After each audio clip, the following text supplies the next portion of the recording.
ಶ್ರೀ ಗಣಪತಿ ಶಾರದಾ ಗುರುಭ್ಯೋ ನಮಃ.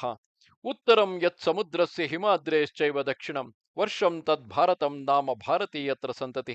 ಶ್ರೋತೃಗಳಿಗೆ ಶ್ರೀ ಸ್ಕಾಂದ ಮಹಾಪುರಾಣದ ಎರಡನೆಯ ವೈಷ್ಣವ ಖಂಡದ ಕಾರ್ತೀಕ ಮಾಸ ಮಹಾತ್ಮ್ಯದಲ್ಲಿ ಕಾರ್ತೀಕ ವ್ರತಧರ್ಮ ನಿರೂಪಣವೆಂಬ ಎರಡನೆಯ ಅಧ್ಯಾಯಕ್ಕೆ ಸ್ವಾಗತ. ಬ್ರಹ್ಮನು ಹೇಳುತ್ತಾನೆ, ನಾರದ, ಇನ್ನು ಕಾರ್ತೀಕ ಮಾಸದಲ್ಲಿ ಅನುಷ್ಠಿಸಬೇಕಾದ ಧರ್ಮಗಳನ್ನು ಹೇಳುತ್ತೇನೆ ಕೇಳು. ಕಾರ್ತೀಕ ಮಾಸವು ಬಂದುದನ್ನು ಕಂಡು ಯಾವನು ಪರಾನ್ನವನ್ನು ವರ್ಜಿಸುತ್ತಾನೆಯೋ ಅವನು ಮೋಕ್ಷವನ್ನು ಪಡೆಯುತ್ತಾನೆ. ಈ ವಿಷಯದಲ್ಲಿ ಬೇರೆ ವಿಚಾರ ಮಾಡಬೇಕಾದುದೇ ಇಲ್ಲವು. ಎಲ್ಲ ಧರ್ಮಗಳಲ್ಲಿಯೂ ಗುರುಪೂಜೆಯು ಸರ್ವೋತ್ಕೃಷ್ಟವಾದುದೆಂದು ಪ್ರಾಜ್ಞರ ಅಭಿಪ್ರಾಯವು. ಎಲೈ ಋಷಿ ಶ್ರೇಷ್ಠನೇ, ಗುರು ಶುಶ್ರೂಷೆಯಿಂದ ಮಾನವನು ಸರ್ವವನ್ನು ಸಾಧಿಸಿಕೊಳ್ಳುತ್ತಾನೆ. ಗುರುವು ಸಂತುಷ್ಟನಾದರೆ ಇಂದ್ರನೊಡಗೂಡಿದ ಸಮಸ್ತ ದೇವತೆಗಳು ಸಂತುಷ್ಟರಾಗುತ್ತಾರೆ. ಗುರುವು ರೋಷಗೊಂಡುದಾದರೆ ಇಂದ್ರನೊಡಗೂಡಿದ ಸಮಸ್ತ ದೇವತೆಗಳು ರುಷ್ಟರಾಗುತ್ತಾರೆ.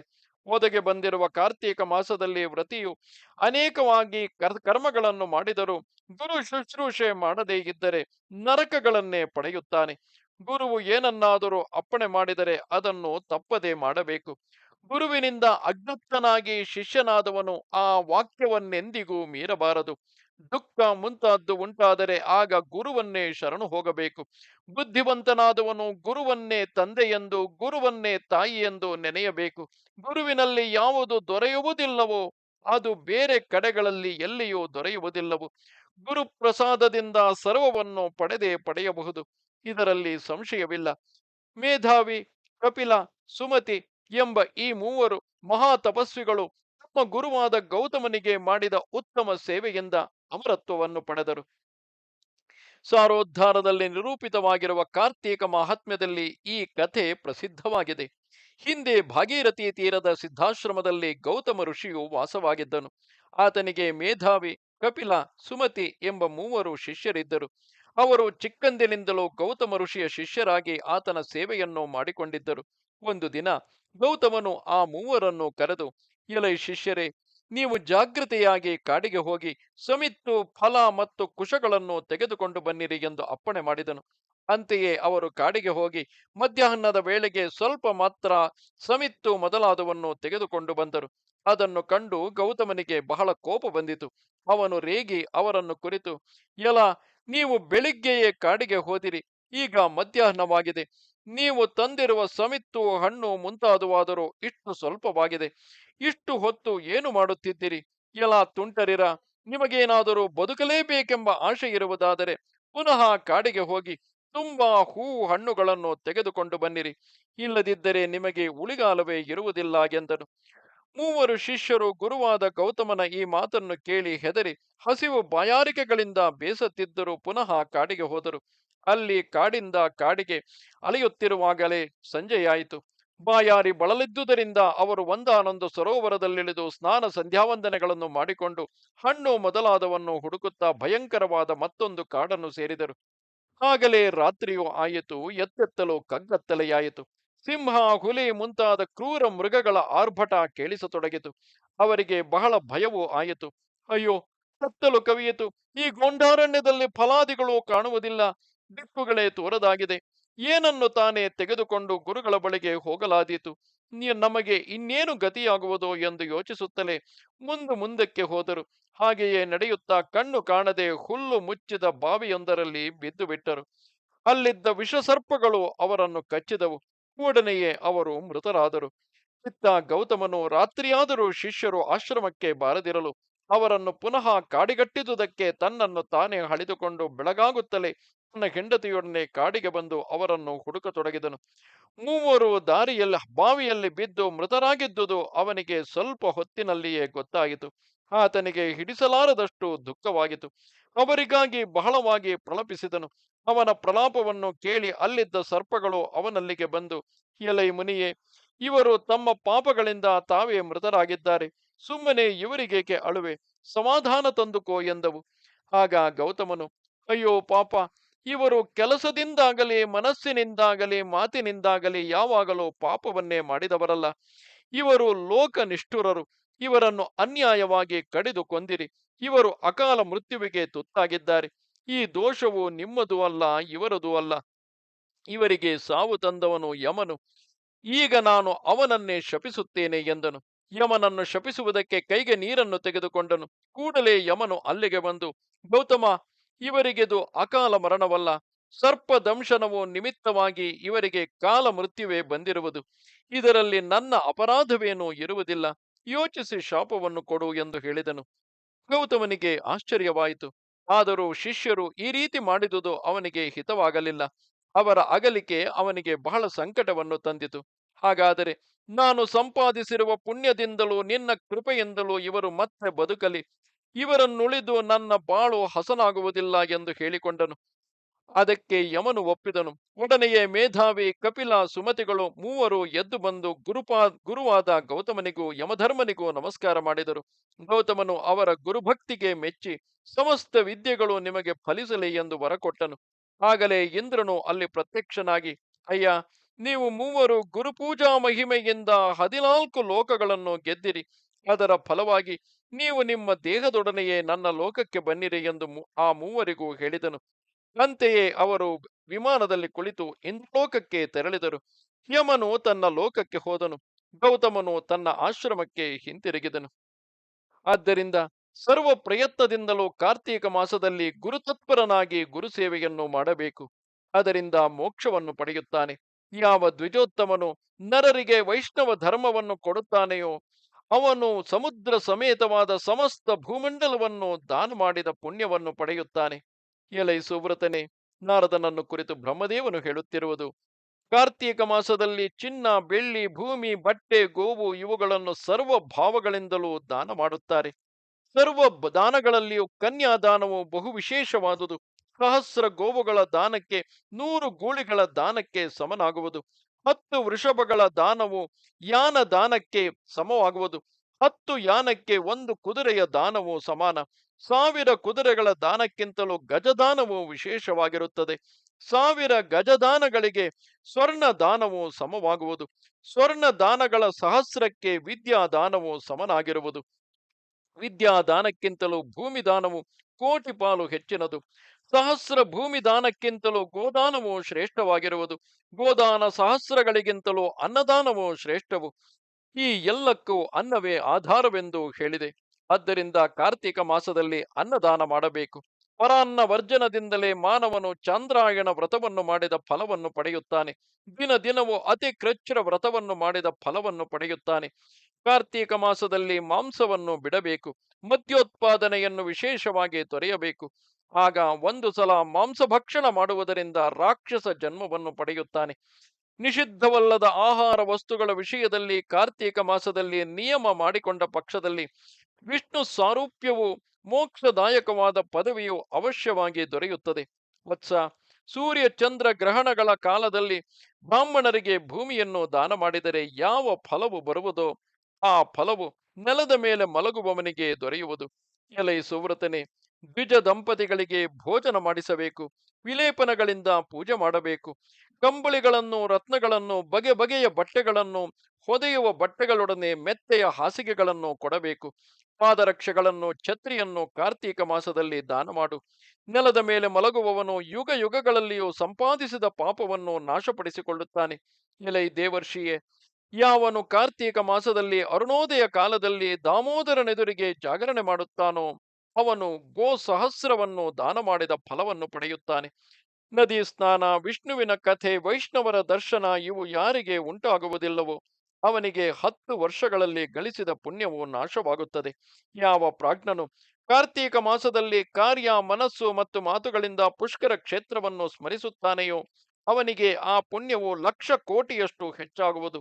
ಮಾಘ ಮಾಸದಲ್ಲಿ ಪ್ರಯಾಗ, ಕಾರ್ತೀಕದಲ್ಲಿ ಪುಷ್ಕರ ಕ್ಷೇತ್ರ, ಚೈತ್ರ ಮಾಸದಲ್ಲಿ ಅವಂತಿ ಇವು ಯುಗ ಯುಗಗಳಲ್ಲಿಯೂ ಸಂಪಾದಿಸಿರುವ ಪಾಪವನ್ನು ನಾಶ ಮಾಡುತ್ತವೆ. ಯಾವ ಮನುಷ್ಯರು ಭಗವತ್ ಪ್ರೀತಿಗಾಗಿ ನಿತ್ಯವೂ ಹರಿಪೂಜೆಯನ್ನು ಮಾಡುತ್ತಾರೆಯೋ ಅವರೇ ಈ ಲೋಕದಲ್ಲಿ ಧನ್ಯರು. ಕಲಿಕಾಲದಲ್ಲಂತೂ ಅಂತಹವರು ವಿಶೇಷವಾಗಿ ಧನ್ಯರು. ಅವರು ತಮ್ಮ ಪಿತೃಗಳನ್ನೂ ಕೂಡ ನರಕಕ್ಕೆ ಬೀಳದಂತೆ ದಾಟಿಸುತ್ತಾರೆ.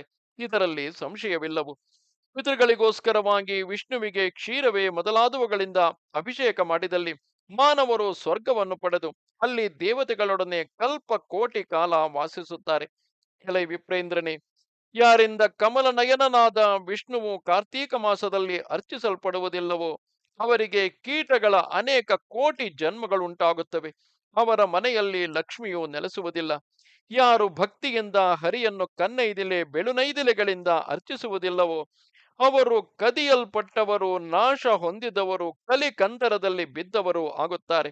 ಯಾವನು ಕಮಲಾಪತಿಯಾದ ದೇವೇಶನನ್ನು ಒಂದು ಪದ್ಮದಿಂದಲಾದರೂ ಅರ್ಚಿಸುತ್ತಾನೆಯೋ ಅವನು ಆಯುತ ಸಹಸ್ರ ವರ್ಷಗಳ ಕಾಲ ಸಂಪಾದಿಸಿದ ಪಾಪವನ್ನು ನಾಶ ಮಾಡುತ್ತಾನೆ. ಹೀಗೆ ಕಮಲ ಪುಷ್ಪಗಳಿಂದ ಅರ್ಚನೆ ಮಾಡಿದ್ದರಿಂದಲೇ ಶ್ವೇತನು ಮುಕ್ತಿಯನ್ನು ಪಡೆದನು. ಈ ಕಥೆಯನ್ನು ಬ್ರಾಹ್ಮ ಪುರಾಣದಲ್ಲಿ ಹೇಳಲಾಗಿದೆ. ಹೀಗೆ ಬ್ರಾಹ್ಮ ಪುರಾಣದಲ್ಲಿ ಹೇಳಿರುವ ಶ್ವೇತರಾಜನ ಕಥೆಯು ಪೂರ್ವದಲ್ಲಿ ಕಾಶ್ಮೀರ ದೇಶದಲ್ಲಿ ಶ್ವೇತನೆಂಬ ರಾಜನೊಬ್ಬನಿದ್ದನು. ಇವನು ಅನೇಕ ಪುಣ್ಯ ಕಾರ್ಯಗಳನ್ನು ಮಾಡುತ್ತಾ ಮಹಾವೈಷ್ಣವನೆನಿಸಿ ರಾಜ್ಯವಾಳುತ್ತಿದ್ದು ಮಗನಿಗೆ ರಾಜ್ಯಾಭಿಷೇಕ ಮಾಡಿ ಅಪ್ಪವನ್ನೆಸಗಲು ಪುಷ್ಕರ ಕ್ಷೇತ್ರಕ್ಕೆ ಬಂದನು. ಅವನು ತೀವ್ರವಾದ ತಪಸ್ಸಿನಿಂದ ಶರೀರವನ್ನು ಶೋಷಿಸುತ್ತಾ ಶ್ರೀಮನ್ನಾರಾಯಣನನ್ನು ಸ್ತುತಿಸುತ್ತಿರಲು ಒಂದು ದಿನ ಅವನ ಮೈಯಿಂದ ಓರ್ವ ಮಹಾಭಯಂಕರನಾದ ಪುರುಷನು ಹೊರಬಂದು ಎದುರು ನಿಂತನು. ಅವನನ್ನು ಕಂಡು ಶ್ವೇತನು, ಅಯ್ಯ, ನೀನು ಯಾರು, ಎಲ್ಲಿಂದ ಬಂದೆ ಎಂದು ಕೇಳಿದನು. ಆ ಭಯಂಕರ ವ್ಯಕ್ತಿಯು ಒಬ್ಬ ಬೇಡರವನಾಗಿದ್ದನು. ಅವನು ಹೇಳಿದನು, ಮಹಾರಾಜ, ಹಿಂದಿನ ಜನ್ಮದಲ್ಲಿ ನೀನು ಜನಸ್ಥಾನದ ದೊರೆಯಾಗಿದ್ದೆ. ನೀನು ಆಗ ಬೇಟೆಯಲ್ಲಿ ಮೃಗರೂಪವನ್ನು ಧರಿಸಿದ್ದ ಒಬ್ಬ ಮುನಿಯನ್ನು ಕೊಂದೆ. ಅದರಿಂದ ಬ್ರಹ್ಮಹತ್ಯೆಯು ಹುಟ್ಟಿತು. ಬಳಿಕ ನೀನು ಒಂದು ರಾತ್ರಿ ಆ ಬ್ರಹ್ಮಹತ್ಯೆಯ ಭಯದಿಂದ ಬಿಡುಗಡೆ ಹೊಂದುವೆನೆಂದು ಬಗೆದು ಕಾರ್ತೀಕ ಮಾಸದಲ್ಲಿ ವಿಷ್ಣುವನ್ನು ಪರಮಭಕ್ತಿಯಿಂದ ಕಮಲಗಳಿಂದ ಪೂಜಿಸಿ ಸೇವಿಸಿದೆ. ಆ ಸಮಯದಲ್ಲಿಯೇ ನಿನಗೆ ಉದರ ವ್ಯಾಧಿಯು ಬಂದು ಪ್ರಾಣಗಳು ಕಂಠಗತಗಳಾಗಿ ನಿನ್ನ ಹೆಂಡತಿಯಾದ ನಾರಾಯಣಿ ಎಂಬಾಕೆಯನ್ನು ಸ್ಮರಿಸುತ್ತಾ ಮೃತಿ ಹೊಂದಿದೆ. ಆ ಪುಣ್ಯದ ಫಲವಾಗಿ, ಅಂದರೆ ಆಕೆಯ ಹೆಸರು ನಾರಾಯಣಿ ಎಂದಿದ್ದುದರಿಂದ ಆ ಪುಣ್ಯದ ಫಲವಾಗಿ ನೀನು ಸ್ವರ್ಗವನ್ನು ಸೇರಿದೆ. ನಾನು ಸಹ ನನ್ನ ತೇಜಸ್ಸಿನಿಂದ ಒಂದು ಕಲ್ಪಕಾಲ ನಿನ್ನೊಡನೆಯೇ ಇದ್ದೆನು. ಒಂದು ಕಲ್ಪ ಕಳೆದ ಬಳಿಕ ನೀನು ಈ ಕಾಶ್ಮೀರ ದೇಶದ ಅರಸನಾದ ಸುಮನಸನ ಮಗನಾಗಿ ಜನಿಸಿದೆ. ಅಯ್ಯ ಶ್ವೇತರಾಜನೇ, ಈ ಜನ್ಮದಲ್ಲಿಯೂ ನೀನು ವಿಷ್ಣುವನ್ನು ಪೂಜಿಸಿದ ಫಲವಾಗಿ ಶುದ್ಧನಾಗಿದ್ದೀಯೆ. ಆದುದರಿಂದ ನಾನು ನಿನ್ನ ದೇಹದಿಂದ ವ್ಯಾಧರೂಪದಿಂದ ಹೊರಬಂದಿರುವೆನು. ನಾನು ಶುದ್ಧನಾಗಿರುವೆನು. ವ್ಯಾಧನು ಹೇಳಿದ ವೃತ್ತಾಂತವನ್ನು ಕೇಳಿ ಶ್ವೇತರಾಜನು ಆಶ್ಚರ್ಯಗೊಂಡನು. ಅವನು, ಎಲೈ ವ್ಯಾಧನೆ, ನೀನು ಪೂರ್ವಜನ್ಮದ ಕಥೆಯನ್ನು ನನಗೆ ಜ್ಞಾಪಿಸಿದೆ. ಆದುದರಿಂದ ನೀನು ಧರ್ಮವ್ಯಾಧನೆಂದು ಪ್ರಸಿದ್ಧನಾಗು ಎಂದು ಆ ವ್ಯಾಧನಿಗೆ ವರವನ್ನು ಕೊಟ್ಟನು. ಹೀಗೆ ನುಡಿದು ಆ ದೊರೆಯು ವಿಮಾನವನ್ನೇರಿ ಪರಮ ಪರ ಪದಕ್ಕೆ ತೆರಳಿದನು. ಆದುದರಿಂದಲೇ ಸಹಸ್ರ ಕಮಲೈ ಪೂಜಾ ಕಾರ್ತೀಕೆ ಮಧುಸೂದನೆ ನತೇಶಾಂ ಪುನರಾವೃತ್ತಿಂ ಕಲ್ಪಕೋಟಿ ಶತೈರಪಿ. ಸಹಸ್ರ ಕಮಲಗಳಿಂದ ಮಧುಸೂದನನನ್ನು ಪೂಜಿಸುವುದಾದರೆ ಕಲ್ಪಕೋಟಿ ಶತಗಳಾದರೂ ಮಾನವನಿಗೆ ಪುನರ್ಜನ್ಮವಿರುವುದಿಲ್ಲ ಎಂಬ ಶ್ಲೋಕವು ಪ್ರಸಿದ್ಧವಾಗಿರುವುದು.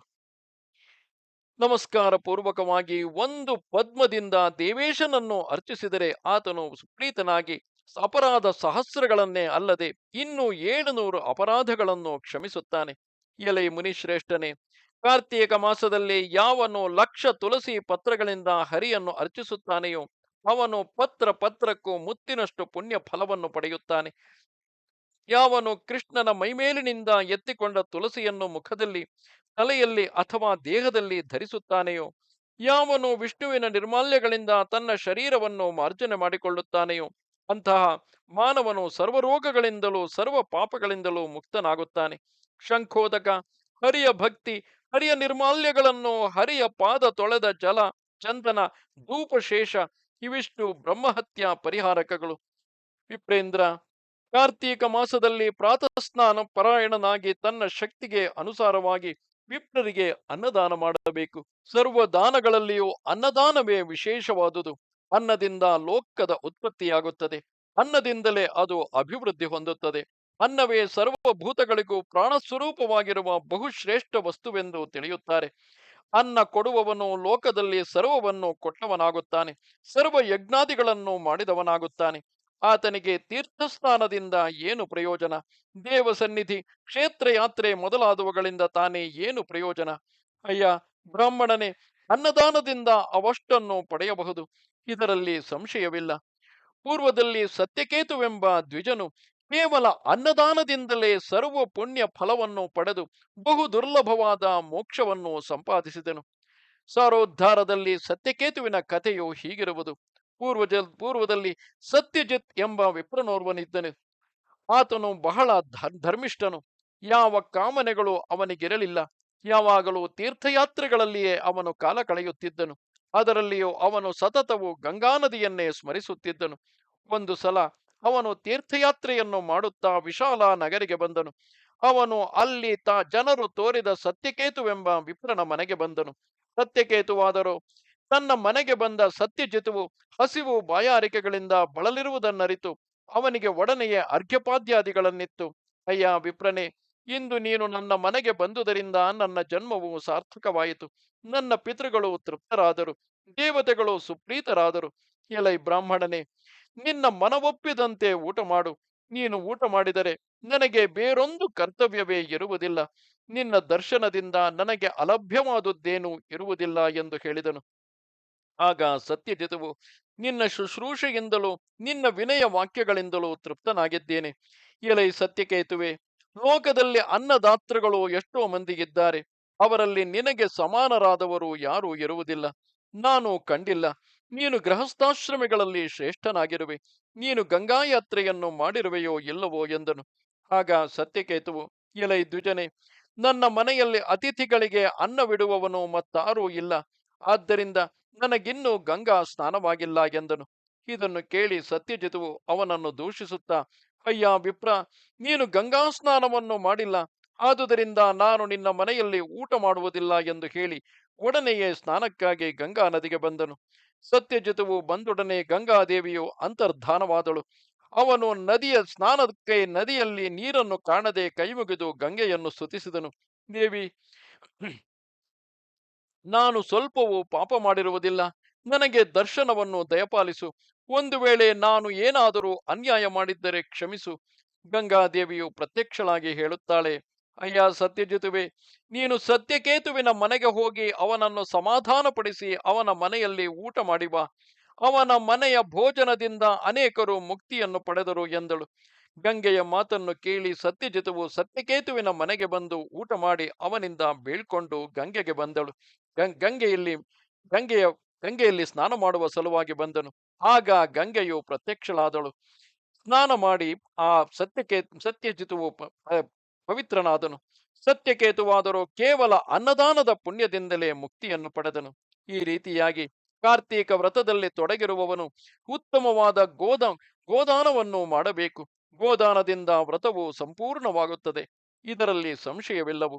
ನಾರದ, ಈ ಲೋಕದಲ್ಲಿ ಸಂಸಾರ ಸಮುದ್ರವನ್ನು ದಾಟಿಸುವ ಗೋದಾನಕ್ಕಿಂತ ಶ್ರೇಷ್ಠವಾದ ಮತ್ತೊಂದು ದಾನವಿರುವುದಿಲ್ಲವು. ಸುಶರ್ಮನೆಂಬ ಬ್ರಾಹ್ಮಣನು ಈ ಗೋದಾನದಿಂದಲೇ ಸದ್ಗತಿಯನ್ನು ಪಡೆದನು. ಹಿಂದೆ ಸುಶರ್ಮನೆಂಬೊಬ್ಬ ಬ್ರಾಹ್ಮಣನಿದ್ದನು. ಅವನು ವೇದಾಂಗ ಪಾರಂಗತನು, ಶಾಂತನು, ಜಿತೇಂದ್ರಿಯನು ಆದ ಈತನು ಅನೇಕ ಯಜ್ಞಗಳನ್ನು ಮಾಡಿದ್ದನು. ಐಶ್ವರ್ಯವಂತ, ಪ್ರತಿನಿತ್ಯವೂ ದಾನ ಮಾಡುತ್ತಿದ್ದನು. ಸಮಸ್ತ ಭೂತಗಳಲ್ಲಿಯೂ ಅವನು ದಯಾವಂತನಾಗಿದ್ದನು. ಒಳ್ಳೆಯ ಪೌರಾಣಿಕ, ಬಂಧುಗಳಿಗೆ ಉಪಕಾರಿ. ಈತನಿಗೆ ಹಲವು ಮಂದಿ ಮಕ್ಕಳಿದ್ದರು. ಸುಶರ್ಮನು ವಾರ್ಧಕ್ಯದಲ್ಲಿ ಗೃಹಕೃತ್ಯದ ಭಾರವನ್ನೆಲ್ಲ ಮಕ್ಕಳಿಗೆ ವಹಿಸಿ ವನವನ್ನು ಸೇರಿ ವಿಷ್ಣುವನ್ನೇ ಆರಾಧಿಸುತ್ತಿದ್ದು ಉಗ್ರವಾದ ತಪಸ್ಸನ್ನು ಮಾಡುತ್ತಲೇ ದೇಹವನ್ನು ತೊರೆದು ಸ್ವರ್ಗವನ್ನು ಸೇರಿದನು. ಅಲ್ಲಿ ಒಂದು ದಿನ ಯಮದೂತರು ಬಂದು ದೇವದೂತರನ್ನು ಸೋಲಿಸಿದರು. ಆಗ ಇಂದ್ರನು ಸೋತ ದೇವದೂತರನ್ನು ಕುರಿತು, ಎಲೈ ದೂತರೆ, ನಾನು ಅಪ್ಪಣೆ ಮಾಡುತ್ತೇನೆ, ಧರ್ಮಿಷ್ಠರು ಸ್ವರ್ಗಕ್ಕೆ ಬರಲಿ, ಪಾಪಿಷ್ಠರು ನರಕಕ್ಕೆ ಹೋಗಲಿ. ಅದರಲ್ಲಿಯೂ ಗೋದಾನ ಮಾಡಿದವರು ಪಾಪಿಷ್ಠರಾದರೂ ಸ್ವರ್ಗವನ್ನು ಸೇರಲಿ. ಗೋದಾನದಿಂದ ಸಮಸ್ತ ಪಾಪಗಳು ನಶಿಸುವವು ಎಂದು ಹೇಳಿದನು. ಈ ಮಾತನ್ನು ಕೇಳಿ ಸುಶರ್ಮನು ಅಂತರಿಕ್ಷ ಮಾರ್ಗದಿಂದಲೇ ತನ್ನ ಮಕ್ಕಳನ್ನು ಸಂಬೋಧಿಸಿ, ಅಯ್ಯ ಮಕ್ಕಳಿರ, ನೀವು ಸ್ವರ್ಗವನ್ನು ಪಡೆಯ ಬಯಸಿರುವುದೇ ಆದರೆ ನನ್ನ ಮಾತಿನಂತೆ ಗೋದಾನ ಮಾಡಿರಿ. ಗೋದಾನಕ್ಕಿಂತಲೂ ಶ್ರೇಷ್ಠವಾದ ದಾನವು 3 ಲೋಕಗಳಲ್ಲಿಯೂ ಇರುವುದಿಲ್ಲ ಎಂದು ಹೇಳಿದನು. ಸುಶರ್ಮನ ಮಕ್ಕಳಾದರೂ ತಂದೆಯ ಮಾತನ್ನು ಕೇಳಿ ಆಶ್ಚರ್ಯಗೊಂಡು ವಿದ್ಯುಕ್ತವಾಗಿ ಗೋದಾನಗಳನ್ನು ಮಾಡಿದರು. ಕ್ರಮವಾಗಿ ಅವರೆಲ್ಲರೂ ಸ್ವರ್ಗವನ್ನೇ ಸೇರಿದರು. ವಿಪ್ರೇಂದ್ರ, ಕಾರ್ತೀಕ ಮಾಸದಲ್ಲಿ ಅನೇಕ ಪ್ರಕಾರವಾಗಿ ದಾನಗಳನ್ನು ಮಾಡಿ ಹರಿಸ್ಮೃತಿ ಇಲ್ಲದವನಾದ ಪಕ್ಷದಲ್ಲಿ, ಅಂದರೆ ಅನೇಕ ದಾನಗಳನ್ನು ಮಾಡಿಯೂ ಹರಿಸ್ಮೃತಿ ಇಲ್ಲದವನಾದ ಪಕ್ಷದಲ್ಲಿ ಆ ದಾನಗಳು ಅವನನ್ನು ಎಂದಿಗೂ ಪವಿತ್ರಗೊಳಿಸಲಾರವು. ನಾಮಸ್ಮರಣೆಯ ಮಹಾತ್ಮೆಯನ್ನು ವಿವರಿಸಲು ನನಗೆ ಶಕ್ಯವಿಲ್ಲವು. ಪೂರ್ವದಲ್ಲಿ ಪುಷ್ಕರನೆಂಬುವನು ನಾಮಸಂಕೀರ್ತನೆಯ ಮಹಾತ್ಮೆಯಿಂದಲೇ ನರಕವಾಸಿಗಳಿಗೂ ಬಿಡುಗಡೆಯನ್ನು ಉಂಟು ಮಾಡಿದನು. ಪುಷ್ಕರನ ವಿಷಯದಲ್ಲಿ ಸಾರೋದ್ಧಾರದಲ್ಲಿರುವ ಕಥೆಯು ಹೀಗಿರುವುದು. ಪೂರ್ವದಲ್ಲಿ ನಂದಿ ಗ್ರಾಮದಲ್ಲಿ ಪುಷ್ಕರ ಎಂಬ ಹೆಸರಿನ ಇಬ್ಬರು ಬ್ರಾಹ್ಮಣರಿದ್ದರು. ಅವರಲ್ಲಿ ಒಬ್ಬನು ಪುಣ್ಯಾತ್ಮ, ಇನ್ನೊಬ್ಬನು ಪಾಪಿಷ್ಠ. ಒಂದು ದಿನ ಯಮನು ಪಾಪಿ ಪುಷ್ಕರನನ್ನು ಕರೆದು ತರಲು ದೂತರಿಗೆ ಅಪ್ಪಣೆ ಮಾಡಿದನು. ಅವರು ಪಾಪಿ ಪುಷ್ಕರನನ್ನು ಬಿಟ್ಟು ಪುಣ್ಯಾತ್ಮನಾದ ಪುಷ್ಕರನನ್ನೇ ಕರೆದು ತಂದರು. ಯಮನು ದೂತರನ್ನೆಲ್ಲ ಗದರಿ ಆ ಪುಣ್ಯವಂತ ಪುಷ್ಕರನನ್ನು ಬಹುಮಾನ ಪೂರ್ವಕವಾಗಿ ನೋಡಿ, ಪುಷ್ಕರ, ನಿನ್ನನ್ನು ಕರೆದು ತರಲು ನಾನು ಅಪ್ಪಣೆ ಮಾಡಿರಲಿಲ್ಲ, ಆದುದರಿಂದ ನೀನು ಹೊರಟು ಹೋಗು ಎಂದನು. ಅವನಾದರೂ, ಅಯ್ಯ ಯಮನೆ, ನಾನು ನರಕಗಳೆಲ್ಲವನ್ನು ನೋಡಬಯಸುತ್ತೇನೆ ಎಂದನು. ಯಮನು ತೋರಿದ ನರಕಗಳನ್ನು, ಹಾಹಾಕಾರ ಮಾಡುತ್ತಿದ್ದ ಪಾಪಿಷ್ಟ ನಾರಕಿಗಳನ್ನು ನೋಡಿ ಪುಷ್ಕರನು ಬಹಳವಾಗಿ ಹೆದರಿ ಅವರನ್ನು ಕುರಿತು, ಅಯ್ಯ ನಾರಕಿಗಳಿರ, ನೀವು ಹಿಂದೆ ಪಾಪ ಪುಣ್ಯಗಳ ವಿವೇಚನೆಯನ್ನೇ ಮಾಡದೆ ಪಾಪಗಳನ್ನು ಮಾಡಿ ನರಕಗಳನ್ನು ಅನುಭವಿಸುತ್ತಿರುವಿರಿ. ಈಗ ಹಾಹಾಕಾರ ಮಾಡಿ ಫಲವೇನು? ಭಗವನ್ನಾಮವನ್ನಾದರೂ ಸ್ಮರಿಸುವಿರಾ ಎಂದನು. ಅದಕ್ಕೆ ನಾರಕಿಗಳು, ಅಯ್ಯ ಪುಷ್ಕರನೇ, ನೀನು ಸ್ವಲ್ಪ ಹೊತ್ತು ನಿಲ್ಲು, ನಿನ್ನನ್ನು ಸೋಕಿ ಬೀಸಿದ ಗಾಳಿಯಿಂದ ನಮಗೆಲ್ಲ ಒಳ್ಳೆಯದಾಗುವುದು ಎಂದರು. ಆಗ ಯಮನಾದರೂ, ಪುಷ್ಕರ, ಇನ್ನು ನೀನು ಇಲ್ಲಿ ಇರಕೂಡದು, ಹೊರಡು ಎಂದನು. ಆಗ ಪುಷ್ಕರನು, ಯಮಧರ್ಮರಾಜ, ಈ ಪಾಪಿಗಳನ್ನು ನರಕದಿಂದ ಬಿಡಿಸದೆ ನಾನು ಹೋಗುವುದೆಂತು? ನಾನು ಸರ್ವಭೂತಾಂತರ್ಯಾಮಿಯಾದ ಗೋವಿಂದನನ್ನು ಆರಾಧಿಸಿರುವುದೇ ಆದರೆ ಆ ಪುಣ್ಯದಿಂದ ಈ ನಾರಕಿಗಳೆಲ್ಲ ಮುಕ್ತರಾಗಲಿ ಎಂದು ಹೇಳಿ ಗೋವಿಂದ ಗೋವಿಂದ ಎಂದು ಗಟ್ಟಿಯಾಗಿ ವಿಷ್ಣುನಾಮ ಸ್ಮರಣೆಯನ್ನು ಮಾಡಿದನು. ಕೂಡಲೇ ಅಲ್ಲಿದ್ದ ಪಾಪಿಗಳೆಲ್ಲರೂ ನರಕ ಮುಕ್ತರಾಗಿ ದಿವ್ಯ ರೂಪಧರರಾಗಿ, ಓ ಪುಷ್ಕರ, ನಿನ್ನ ಕೀರ್ತಿಯು ವಿಸ್ತರಿಸುವುದು ಎಂದು ಹೇಳಿ ವೈಕುಂಠಕ್ಕೆ ತೆರಳಿದರು. ಪುಷ್ಕರನು ಸಹ ಯಮನಿಂದ ಬೀಳ್ಕೊಂಡು ಕೇವಲ ಭಗವನ್ ನಾಮಸ್ಮರಣೆಯ ಮಹಿಮೆಯಿಂದಲೇ ಪರಮ ಪದವನ್ನು ಸೇರಿದನು. ಗೋವಿಂದ ಗೋವಿಂದ ಹರಿ ಮುರಾರಿ ಗೋವಿಂದ ಗೋವಿಂದ ಮುಕುಂದ ಕೃಷ್ಣ ಗೋವಿಂದ ಗೋವಿಂದ ಚಕ್ರಪಾಣಿ ಗೋವಿಂದ ದಾಮೋದರ ಗೋವಿಂದ ಎಂಬುದು ನಾಮಸ್ಮರಣೆಯು. ಶ್ರದ್ಧಾ ಭಕ್ತಿಗಳಿಂದ ಕೂಡಿದಾತನು ಕಾರ್ತೀಕ ಮಾಸದಲ್ಲಿ ಭಾಗವತದ ಅರ್ಧ ಶ್ಲೋಕವನ್ನು, ಕಾಲು ಶ್ಲೋಕವನ್ನು ಆದರೂ ನಿತ್ಯವೂ ಪಾರಾಯಣ ಮಾಡಬೇಕು. ಯಾರು ಭಾಗವತ ಪುರಾಣವನ್ನು ಶ್ರವಣ ಮಾಡಿರುವುದಿಲ್ಲವೋ, ಪುರಾಣ ಪುರುಷನನ್ನು ಯಾರು ಆರಾಧಿಸಿರುವುದಿಲ್ಲವೋ, ಯಾರು ಬ್ರಾಹ್ಮಣರಿಗೆ ದಾನ ಮಾಡಿಲ್ಲವೋ, ಅಂತಹ ನರಜನ್ಮವು ವ್ಯರ್ಥವಾಗಿ ಕಳೆದಂತೆಯೇ. ಎಲೈ ವಿಪ್ರಶ್ರೇಷ್ಠನೇ, ಕಾರ್ತೀಕ ಮಾಸದಲ್ಲಿ ಯಾವ ನರನು ಗೀತೆಯನ್ನು ಪಠಿಸುತ್ತಾನೆಯೋ ಅವನ ಪುಣ್ಯವನ್ನು ಇಷ್ಟೆಂದು ಹೇಳಲು ನನಗೆ ಶಕ್ತಿ ಇಲ್ಲವು. ಗೀತೆಗೆ ಸಮಾನವಾದ ಶಾಸ್ತ್ರವು ಹಿಂದೆ ಇರಲಿಲ್ಲ, ಮುಂದೆ ಹುಟ್ಟುವುದಿಲ್ಲ. ನಿತ್ಯವೂ ಸರ್ವ ಪಾಪ ಪರಿಹಾರಕವಾಗಿಯೂ ಮೋಕ್ಷದಾಯಕವಾಗಿಯೂ ಇರುವುದು ಗೀತೆಯೊಂದೇ. ಸರ್ವ ಪಾಪಗಳನ್ನು ಮಾಡಿದವನೇ ಆದರೂ ಗೀತೆಯ ಒಂದು ಅಧ್ಯಾಯವನ್ನು ಪಠಿಸುವುದರಿಂದಲೇ ಜಡನೆಂಬ ಬ್ರಾಹ್ಮಣನಂತೆ ಘೋರವಾದ ನರಕದಿಂದ ಬಿಡುಗಡೆ ಹೊಂದುತ್ತಾನೆ. ಸಾರೋದ್ಧಾರದಲ್ಲಿ ಹೇಳಿರುವ ಜಡನ ಕಥೆಯು ಹೀಗಿರುವುದು. ವಿದರ್ಭ ದೇಶದಲ್ಲಿ ಕೌಶಿಕ ಗೋತ್ರೋದ್ಭವನಾದ ಜಡನೆಂಬ ಒಬ್ಬ ಬ್ರಾಹ್ಮಣನಿದ್ದನು. ಅವನು ಸ್ವಧರ್ಮವನ್ನು ತ್ಯಜಿಸಿ ಪರಸ್ತ್ರೀಗಾಮಿಯೂ ಹೆಂಡ ಕುಡುಕನು ಕಳ್ಳನೂ ಆದನು. ಅವನು ಒಂದು ದಿನ ಉತ್ತರ ದಿಕ್ಕಿನಲ್ಲಿ ಕಳ್ಳತನ ಮಾಡಿ ಬಹಳ ಹಣವನ್ನು ತೆಗೆದುಕೊಂಡು ಬರುತ್ತಾ ಒಂದಾನೊಂದು ಮರದ ಕೆಳಗೆ ಇತರ ಕಳ್ಳರ ಕೈಗೆ ಸಿಕ್ಕಿ ಘಾತಿಸಲ್ಪಟ್ಟನು.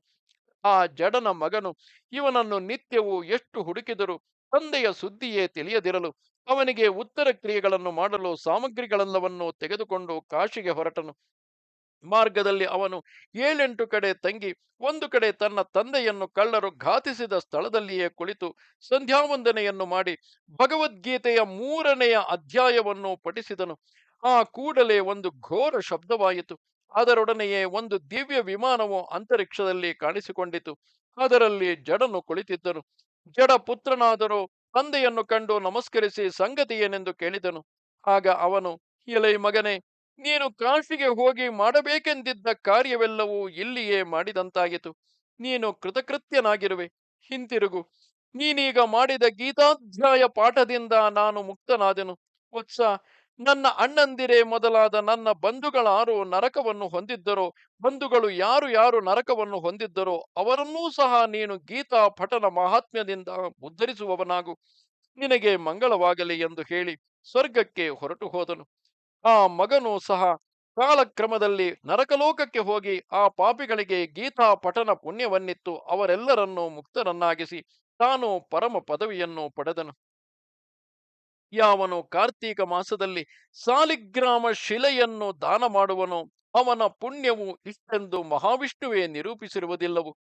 ಎಲೈ ಮಹಾಮುನಿಯೇ, ಸಾಲಿಗ್ರಾಮ ಶಿಲೆಯನ್ನು ಚೆನ್ನಾಗಿ ಅರ್ಚನೆ ಮಾಡಿ ಶ್ರೋತ್ರಿಯನಿಗೆ ಯಾವನು ದಾನ ಮಾಡುತ್ತಾನೆಯೋ ಅವನ ಪುಣ್ಯದ ಫಲವನ್ನು ಕೇಳು. ಸಪ್ತ ಸಮುದ್ರಗಳವರೆಗೂ ಇರುವ ಭೂಮಿಯನ್ನು ದಾನ ಮಾಡುವುದರಿಂದ ಯಾವ ಫಲ ಉಂಟಾಗುವುದೋ ಸಾಲಿಗ್ರಾಮ ಶಿಲೆಯ ದಾನದಿಂದಲೂ ಅದೇ ಫಲವನ್ನು ಪಡೆಯಲಾಗುತ್ತದೆ. ವಿವಾಹದ 5ನೆಯ ದಿವಸ ವಿಧವೆಯಾದ ಬ್ರಾಹ್ಮಣಿಯು ಕಾರ್ತೀಕ ಮಾಸದಲ್ಲಿ ಸಾಲಿಗ್ರಾಮ ದಾನ ಮಾಡಿದ ಫಲವಾಗಿ ಸಧವೆಯಾದಳು. ಈ ರೀತಿಯಾಗಿ ವಿಧವೆಯೊಬ್ಬಳು ಸಧವೆಯಾದ ಕತೆ ಹೀಗಿರುವುದು. ಗೋದಾವರಿ ತೀರದಲ್ಲಿ ಮಹಾಪಾಪಿಯು ದುರಾಚಾರನೂ ಆದ ಒಬ್ಬ ವೈಶ್ಯನಿದ್ದನು. ಅವನು ಒಂದಾನೊಂದು ದಿನ ತನ್ನಲ್ಲಿ ಸಾಲ ತೆಗೆದುಕೊಂಡಿದ್ದ ಬ್ರಾಹ್ಮಣನನ್ನು ಕತ್ತಿಯಿಂದ ಕಡಿದು ಕೊಂದನು. ಆ ಪಾಪದ ಫಲವಾಗಿ ಅವನು ಸತ್ತ ಬಳಿಕ ಮಹಾರೌರವ ನರಕದಲ್ಲಿ ಬಿದ್ದನು. ಅವನ ಮಗ ಧರ್ಮಚಾರನು ತನ್ನ ಹೆಸರಿಗೆ ತಕ್ಕಂತೆ ತನ್ನ ತಂದೆಯ ಹಣವನ್ನೆಲ್ಲ ಧರ್ಮ ಕಾರ್ಯಗಳಲ್ಲಿಯೇ ವಿನಿಯೋಗ ಮಾಡುತ್ತಿದ್ದನು.